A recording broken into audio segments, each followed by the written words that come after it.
Estamos de volta com Pensamento Jurídico, uma produção da Amages. Participe de nosso programa através do e-mail pensamento@amages.com.br, pensamento@amages.com.br. Hoje estamos falando sobre postura urbana, Estatuto da Cidade, ocupação irregular do espaço público. Nosso entrevistado é o juiz Fábio Torres de Souza, da Vara da Fazenda Pública e Autarquias da comarca de Ipatinga, Vale do Aço, leste de Minas Gerais. Em mais uma edição do Pensamento Jurídico para destacar o trabalho do juiz e da Justiça pelo interior do Estado. Doutor Fábio, nas ruas temos o estacionamento irregular, às vezes administrado por uma máfia de flanelinhas, às vezes também autorizados pela Prefeitura. Como é que fica isso? Essa é uma questão extremamente importante para o cidadão que vive no dia a dia dos grandes centros e é um problema que infelizmente já migra dos grandes centros para as cidades do interior. A colocação e a exigência que alguns flanelinhas fazem como que se fossem os proprietários do espaço público. É triste ver que alguns municípios há inclusive uma autorização ou um cadastramento do flanelinha, naquela situação que o cidadão fica de que, se não podemos vencê-lo, vamos nos unir a ele. É necessário que haja um pensamento novo da administração, no sentido de que o espaço público é espaço público. Não deve ser permitido ao cidadão o uso desse espaço para arrecadar rendas. Seria como imaginar que alguém pudesse fechar uma rua e locar a rua para a construção ou para o comércio. E não basta regulamentar essa profissão, tem que fiscalizar também. Além de se pensar como profissão, é importante lembrar que nós não podemos usar o argumento da profissão para justificar qualquer conduta errada. Nós temos uma situação de que você tem um flanelinha que realmente está ali trabalhando e nós sabemos que ele está trabalhando, mas não podemos concordar com que o trabalho venha justificar o erro. Há um erro de que a administração não está zelando pelo espaço da forma correta, compelindo ao cidadão o pagamento de valores a esses cidadãos que estão ali tomando conta, tido como flanelinhas, mas é um dever que o município tem de que eles não existam, porque a responsabilidade pela guarda já está incluída em tantos outros impostos que o cidadão comum paga no seu dia a dia. Muito bem. Outro assunto que tem perturbado a administração pública municipal são os camelôs nas ruas. Em alguns casos, Belo Horizonte e outros centros adotaram a criação do shopping popular.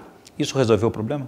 Me parece que em Belo Horizonte resolveu de forma muito boa, até com experiência que deve ser seguida em outros municípios. A retirada daqueles camelôs do centro de Belo Horizonte, quem convive no centro de Belo Horizonte tem experiência de ali transitar, cito como exemplo a Rua São Paulo, facilitou o deslocamento urbano, facilitou a convivência do cidadão comum, inclusive com o próprio comércio regular ali estabelecido.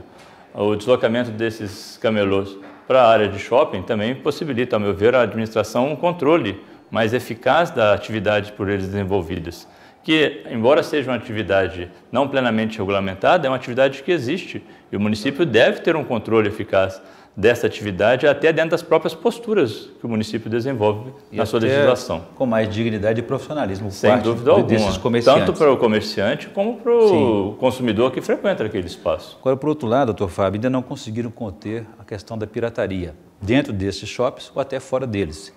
O assunto é para gestor municipal ou para as forças, os agentes de segurança? Essa questão da pirataria é uma questão extremamente interessante, porque sempre se tem a ideia do combate à pirataria como uma questão de polícia. É sim uma questão policial, mas não deixa de ser uma questão de postura do município também. E ele pode atuar nessa função, fiscalizando esse comércio, fechando o comércio irregular, como faz na questão de farmácia, através da vigilância sanitária. O município tem esse poder de atuar, esse poder de polícia, deve atuar no combate à pirataria de forma coordenada com as forças policiais e com os outros entes da federação. É importante verificar que a própria Ministério da Justiça, dentro da Comissão de Combate à Pirataria, ela tem regras e pede o apoio dos municípios na fiscalização de posturas. Curitiba tem feito isso, cidades do estado de São Paulo têm feito isso, Belo Horizonte às vezes tem atuado nesse sentido. É importante que o gestor municipal tenha essa visão, de que dentro do âmbito do município, o município deve e pode atuar no combate aos produtos piratas. É preciso dar mais frequência, mais intensidade nisso. Sem dúvida nenhuma, é preciso que o município disponha de uma equipe de trabalho, e isso tem sido estimulado pelo governo federal, para que possa atuar de forma eficaz e plena. É importante nós não termos a ideia de que quem vende pirata está trabalhando. Ele está cometendo um ilícito de igual forma como quem vende drogas ou quem vende algum produto que não pode ser comercializado. Porque senão fiscalizações eventuais, o comerciante acha que vale a pena pagar uma multa porque o lucro deve ser muito grande, né? Nós precisamos sempre no Brasil ter essa ideia de que o delito não pode te compensar. Agora, a gente tem como referência sempre São Paulo como uma grande metrópole que adota medidas talvez mais rigorosas aí. A questão da publicidade nas ruas. Em São Paulo parece que foi parar na justiça. A lei do prefeito Kassab, que foi uma lei extremamente interessante e inovadora no Brasil, no sentido de retirar toda a publicidade do espaço urbano. Me parece que no primeiro momento teve uma repercussão muito grande, mas no segundo caiu no agrado principalmente da população e de todos aqueles ordenadores do solo urbano, principalmente porque mostrou a cidade na sua verdadeira face, não mascarada por aqueles outdoors, aqueles anúncios que escondiam muito da beleza da cidade e dos seus próprios erros. Uma cidade que ninguém conhecia mais, né? Exatamente, nós começamos a descobrir São Paulo por outra ótica, uma ótica da verdadeira São Paulo, que mostrou os seus desvios, seus erros e seus acertos, possibilitando até que o administrador possa traçar novos planos para readequar aquele solo onde estava degradado, aquelas construções que necessitavam de reparo ou de consertos, que estavam mascarados simplesmente pela propaganda. Muito bem. E vamos falar um pouco também sobre construções.